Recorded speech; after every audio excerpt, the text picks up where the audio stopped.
Well, I thought I'd give you a tour of the chicken coop since actually it's a chicken tractor technically. It's pretty heavy. I'll probably have to put some wheels on to really move it by myself. I can hook on with a rope. Oh, it's about 4 feet, maybe a little over 4 feet tall, 6 feet wide, 16 feet long. The coop area is 6 by 6.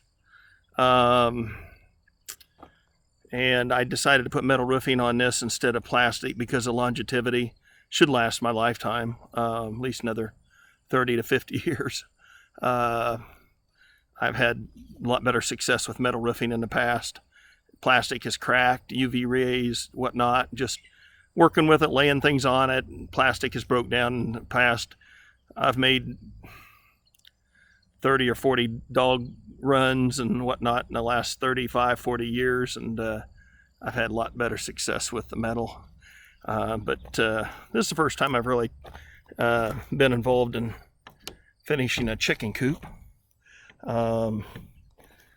Actually, I helped design it, and somebody else built it to my design, and I'm kind of finishing up with some of the electrical. The electrical I finished inside with a switch. I'm going to put a timer on it so the light will come on. It's kind of what they call a can light, and got a 60-watt bulb in it, 60-watt LED bulb, which only I think puts out like 6.8 watts, but it puts out the light of an average 60-watt bulb. Nesting boxes, roosting bar for the nesting box. Space-wise in here, I know I could easily roost 18 birds, but I don't want to crowd them that much. And I'm going to put some portable roosting bars out in the run area too. And I should say the ramp actually comes up with a string that's out here. Since I'm holding this tablet, moving it around, trying to take photos is a little difficult. Yeah, I can raise and lower that entry door to the coop. And that's pretty much for when I'm actually moving it, which won't be that often. Getting ready to insulate the coop, the ceiling primarily. There's some Reflectex insulation that I've put out some videos on insulating. I've got the 3 rolls cut to length. I'm going to do the finishing cutting. And I'm not sure if I'm going to staple it or if I'm going to put these wires up to hold it up yet. I'm going to call the manufacturer, see what they suggest between the two. I know they want about a 1/4 inch, 1/2 inch gap between insulation and the ceiling. It helps let moisture flow, airflow to keep down moisture. That's one of the reasons why it'll keep them warmer in the winter since there's metal, but it'll keep the moisture down too. But it's going to reflect radiated heat from the sun in the summer and the hot times of the year, and it's going to hold in body heat and just interior heat of the coop in the winter. And it's just going to help the general health and well-being of the birds. Then as far as the nesting boxes, entry, there's the nesting boxes. I do have some things stored in here since I'm not going to be using the coop for another week or so, maybe till I get the birds in. I'm not in no hurry.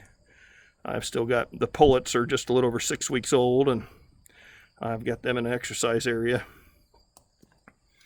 If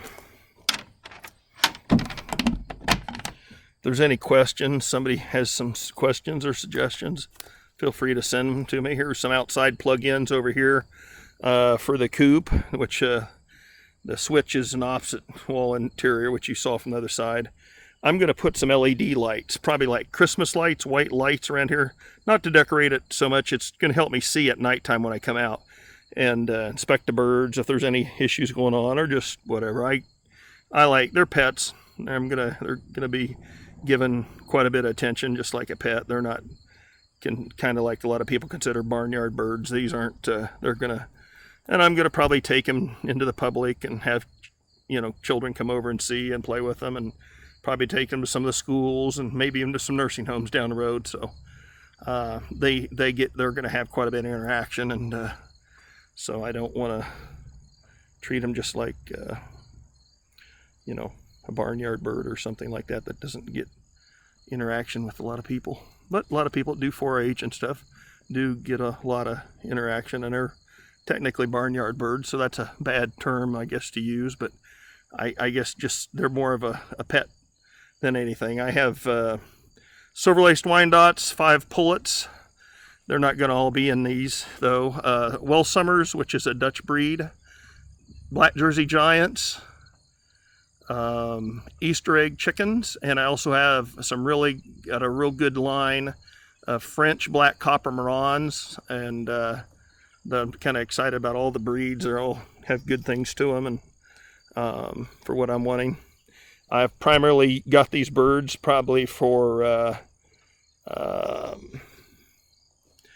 that. Now that window here is actually a double paned to let in light there primarily.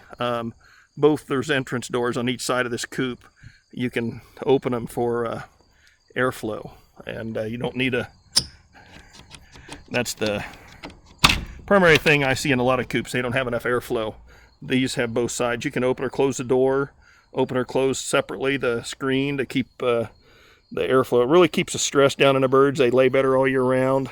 I've been raising chickens out of incubators or whatnot since the late 1980s. Haven't had any chickens that I've really been given a lot of attention to for the last 15, 20 years, but these kind of got lucky. And I know a lot about livestock and domestic animals, and I'm a AKC, a performance events judge for dogs, and used to do a lot of field trial judging for beagles, and finished a couple labs and placed a few Labrador retrievers in national championships or national events for retriever event trials. And I've learned to train dogs in the military for law enforcement purposes. And so anyway, I can't think of this as an entry door to the run, and I'm going to also put an extended run out to where they can probably put electric poultry netting around in different areas so they can have access to the property here.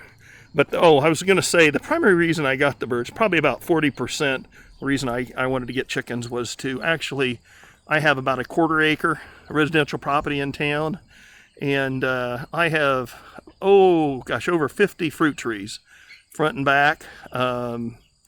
Apple trees and pear trees are out back here. I have about over a dozen, probably about 18 blackberry plants, 4 different varieties, thornless varieties of blackberries, 4 different varieties of raspberries. I have black raspberries, purple raspberries, red raspberries, and yellow raspberries. 2 different varieties of asparagus, 25 plants each. Let's see, 5 different varieties of strawberries. 4 of them are June-bearing strawberries, and one is an ever-bearing variety of strawberries. Put 25 plants in originally of each variety. 9 different varieties of grapes. They're young. I need to get the supports up a little better than what I have for the grapes. And got a lot of tomatoes scattered. Some of them are volunteers from last year. With this compost, they come up. If you have a seed hits the ground, they'll come up no matter what without any help. So anyway, I am going to put the insulation in tomorrow in this coop, or Tuesday, in the roof, and I'm going to put a timer light on this coop here, probably sometime this week, if not the following weekend. And it's not going to be needed this year really, because none of my birds are going to be old enough to benefit from any egg laying. They're not old. I don't think they would lay this year. It'll probably be next spring or February. So anyway, that's it. Thank you for watching.